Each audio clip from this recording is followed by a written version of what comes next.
যাদের মাথা যন্ত্রণা আছে, মেনলি মাথা যন্ত্রণা, রাত্রে ঘুম হয় না, ভালোভাবে নিদ্রা হয় না, ভালোভাবে বাথরুম হয় না, তাদের জন্য কিন্তু এই শাক অবশ্যই কিন্তু ট্রাই করবে। এই শাক কিন্তু ভীষণ উপকার।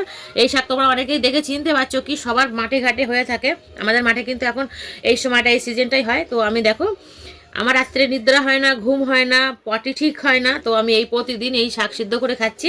তো এখন আমার বিশাল ভালোভাবে ঘুম হচ্ছে, আর মাথা যন্ত্রণাটাও ঠিক হয়ে গেছে। আর দ্বিতীয় কথা, বাথরুম পটি পুরোপুরি ক্লিয়ার হচ্ছে। ঠিক আছে, তো তোমরাও এই শাকগুলো ট্রাই করতে পারো। এই দেখো কী শাক, তোমরা দেখে চিনতেই পারছো। আর কে কে খাচ্ছ এই শাক অবশ্যই কিন্তু কমেন্ট করে জানাবে। ভিডিওটা ভালো লাগলে একটা করে লাইক করবে, শেয়ার করবে। আর তোমরা এই শাক প্রতিদিন কিন্তু ট্রাই করবে, প্রতিদিন খাবে। সেদ্ধ করে সুন্দর করে নুন, একটু হালকা করে একটু সর্ষের তেল, আর একটু মানে কি বলে, একটু হালকা লঙ্কা দিয়ে তোমরা খেয়ে দেখবে এই শাকটা সিদ্ধ করে, কত সুন্দর টেস্ট হবে। আর খেতেও সুস্বাদু, অসুবিধা কিছুই নেই। খেলে তোমাদের পটি অবশ্যই ভালোভাবে হবে। ঠিক আছে, আমার কিন্তু প্রতিদিন ঘুমও ভালো হচ্ছে, পটিও ভালো হচ্ছে। তা তোমরাও ট্রাই করে দেখতে পারো, তোমাদেরও পটি কিন্তু ভালোভাবে হয়ে যাবে। ভালো লাগলে একটা করে লাইক করবো। ঠিক আছে, টাটা।